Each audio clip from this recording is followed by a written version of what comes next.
ഓം മഹാശിവരാത്രി ഒരു അനുസ്മരണം. ദേവാധിദേവ സർവജ്ഞ സച്ചിദാനന്ദ വിഗ്രഹ ഉമാരമണ ഭൂതേശ പ്രസീദ പരമാത്മനേ. മഹാശിവരാത്രി ഒരു പുണ്യദിനമാണ്. മാഘ ഫാൽഗുനം അർത്ഥാത് മകരം കുംഭം മാസങ്ങളുടെ മധ്യത്തിൽ വരുന്ന കറുത്ത ചതുർദശിയിൽ ശിവരാത്രി വ്രതം എടുക്കുന്നു. ഉറങ്ങാതെ ശിവോപാസന നടത്തുന്നു. ബ്രഹ്മാവിൻ്റെയും വിഷ്ണുവിൻ്റെയും മുമ്പിൽ ശിവൻ പ്രത്യക്ഷപ്പെട്ട ദിവസമാണ് മഹാശിവരാത്രി. അന്ന്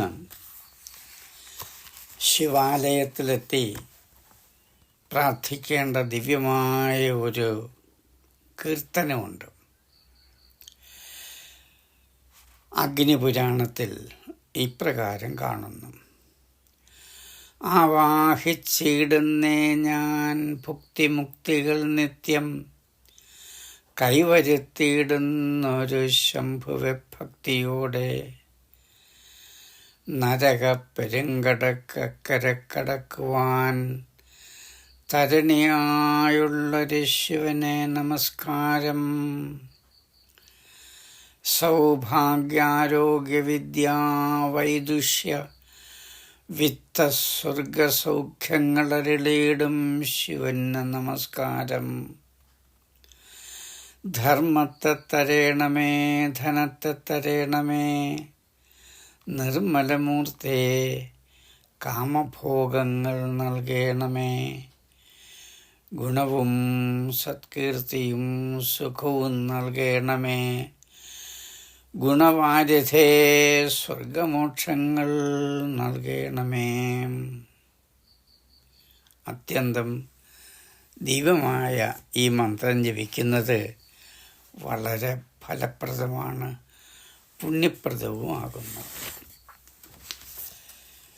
ശിവരാത്രി ദിവസം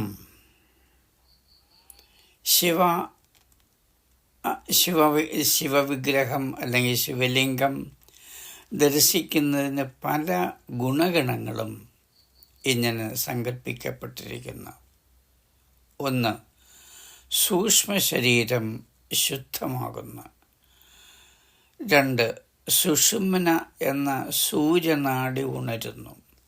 മൂന്ന്, സത്വചൈതന്യം വർദ്ധിക്കുന്നു. നാല്, മനസ്സ് ശാന്തമാകുന്നു.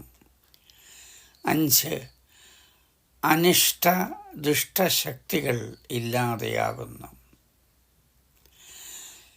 ദർശനാർത്ഥികൾ ഇങ്ങനെ പ്രാർത്ഥിക്കുന്നു: ഓം ശിവായ ശാന്തായ നിശ്ചലായ യശസ്സിനെ, ജഗദ്ബീജായ ശ്രേഷ്ഠായ തസ്മൈ പരമേശ്വരായ നമഃ. ശാന്തി ശാന്തി ശാന്തി. ശ്രീ ശൈവ സിദ്ധാന്തസാരം ചുരുക്കത്തിൽ ഇപ്രകാരമാണ്: ആത്മാവിന് ജാതിയില്ല. ഓരോ മനുഷ്യനിലും അടങ്ങിയിരിക്കുന്ന ജീവശക്തിയാണ് ആത്മാവ്. എല്ലാ ജീവജാലങ്ങളുടെയും കൂട്ടായ ശക്തി ചൈതന്യമാണ് ആത്മാവ് അഥവാ ബ്രഹ്മം. അത് പ്രപഞ്ചവുമാണ്. ആത്മശക്തി പരബ്രഹ്മശക്തിയാണ്. അതിൽ കവിഞ്ഞൊരു ദേവശക്തിയില്ല. ആ ശക്തിയെ സാക്ഷാത്കരിച്ച ഓരോ ആളും ശിവനാകുന്നു. ആത്മബോധം ഉണരുമ്പോൾ അതിലടങ്ങിയിരിക്കുന്ന ജീവശക്തി അഖണ്ഡ ബ്രഹ്മശക്തിയാണെന്ന് ബോധ്യമാകും. ശിവൻ ബ്രഹ്മവും നന്ദി ആത്മാവുമാണ്, ജീവനുമാണ്. അത് പ്രാണനാണ്, പ്രജ്ഞയാണ്, ചൈതന്യമാണ്, സത്യമാണ്, ശക്തിയാണ്. നമ്മളിലിരിക്കുന്ന ആത്മദീപം പ്രകാശിക്കുമ്പോൾ ജീവേശ്വര ജഗത്തെല്ലാം ബോധ്യമാകും. ചില അനുഭവ സന്ദേശങ്ങൾ ശ്രദ്ധിച്ചാലും വേദത്തിൽ നിന്നും നേടിയ പരമാനന്ദം ശിവോഹം എന്ന ചൈതന്യമാണ്. അത് മനുഷ്യനെ ഉയർത്തുന്നു. മനോനിയന്ത്രണം, നിത്യാനന്ദം എന്നിവ പ്രദാനം ചെയ്യുന്നു. ഈശ്വരനിലും ഗുരുവിലും അചഞ്ചല ഭക്തി വേണം. പഞ്ചേന്ദ്രിയ ജ്ഞാനം സച്ചിദാനന്ദമായ പരമാനന്ദമാണ് പ്രദാനം ചെയ്യുന്നത്. നമുക്ക് വേണ്ടത് അനശ്വരമായ ശിവാരാധനയാണ്. ജ്ഞാനാഗ്നി ജ്വലിക്കട്ടെ. ജ്ഞാനം തൃതീയം മനുജസ്യ നേത്രം സമസ്ത തത്വാർത്ഥവലോകദക്ഷം എന്നാണല്ലോ പ്രമാണവാക്യം. സംയമനം കൊണ്ട് എല്ലാ ദുഃഖങ്ങളെയും ഇല്ലാതാക്കാം. ശിവാനന്ദ മധുരം ജ്ഞാനാമൃതമാണ്. ശിവന്റെ തിരുവിളയാടൽ സന്ധ്യാസമയത്താണ്. ശിവന്റെ വാസസ്ഥാനം യശോവതിയും തപോഭൂമി കൈലാസവുമാണ്. ആത്മഭാവങ്ങളെ, ശിവാരാധന ഭാരതത്തിൽ കൃതയുഗം മുതൽ നടന്നു വരുന്നു. അതിവിപുലമായ ആരാധനാക്രമം ആസേത് ഹിമാചലം അനന്തകാലമായി ഇവിടെ നിലനിൽക്കുന്നു.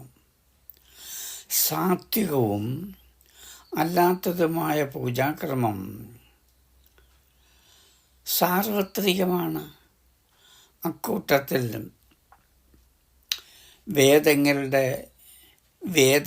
വേദങ്ങളെ മാനിക്കുന്നവരും വേദങ്ങളെ മാനിക്കാത്തവരും ശൈവ സമ്പ്രദായത്തിലുണ്ട്. പരശുപദം എന്ന ശൈവ പൂജ വളരെ പ്രധാനമാണ്. ഇവർ ഒരു കാലത്ത് വേദങ്ങളെ ബഹുമാനിച്ചിരുന്നു, പിന്നീട് അതിനെ എതിർത്തു.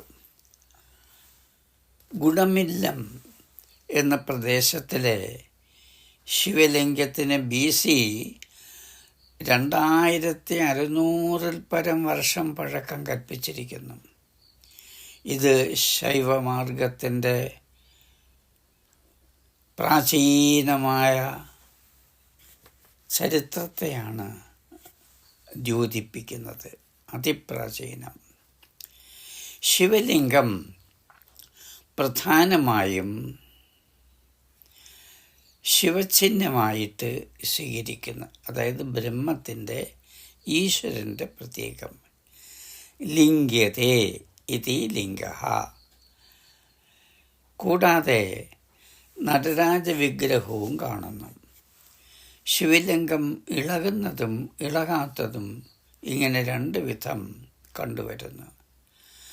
സ്വയംഭൂ ആയിട്ടോ പ്രതിഷ്ഠിച്ചതോ ആയിട്ടുള്ള ഇളകാത്ത വിഗ്രഹവും മണ്ണ്, ലോഹം, മരം, കല്ല് എന്നിവ കൊണ്ട് നിർമ്മിക്കപ്പെട്ടത് ഇളകുന്നതുമാകുന്നു.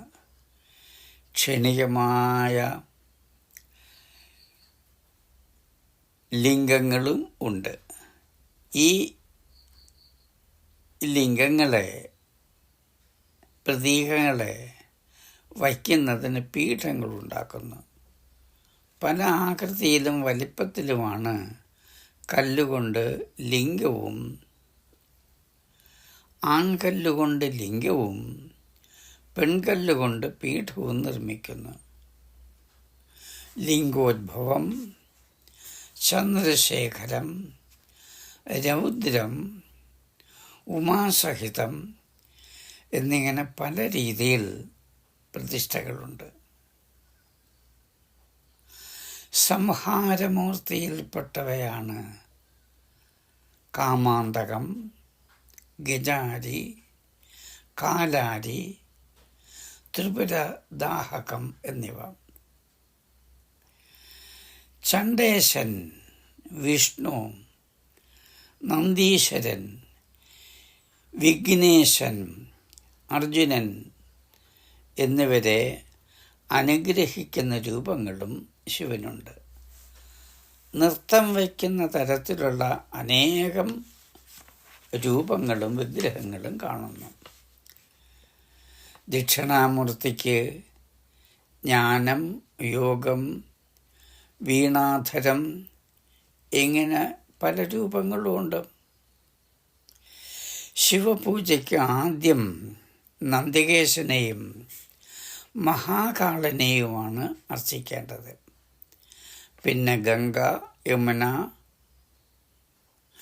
ഗണാദികൾ, സരസ്വതി, ശ്രീ ഭഗവതി, ഗുരു, വാസ്തുപുരുഷൻ, ശക്തി, ധർമ്മം എന്നിവയെയും പൂജിക്കണം. ഹാം, ഹും, ഹാം ശിവമൂർത്തയേ നമഃ എന്ന മന്ത്രത്തോടുകൂടിയാണ് ശിവമൂർത്തിയെ പൂജിക്കുന്നത്. ഹൗം ശിവായ ഹൗം എന്ന ബീജാക്ഷരം കൊണ്ട് അംഗങ്ങളെയും ഹാം ഈശായ എന്ന മന്ത്രം കൊണ്ട് വക്ത്രങ്ങളെയും പൂജിക്കണം. ഹ്രീം എന്ന ബീജാക്ഷരം കൊണ്ട് ഗൗരിയെയും ഗം എന്ന ബീജാക്ഷരം കൊണ്ട് ഗണപതിയെയും പൂജിക്കുന്നു.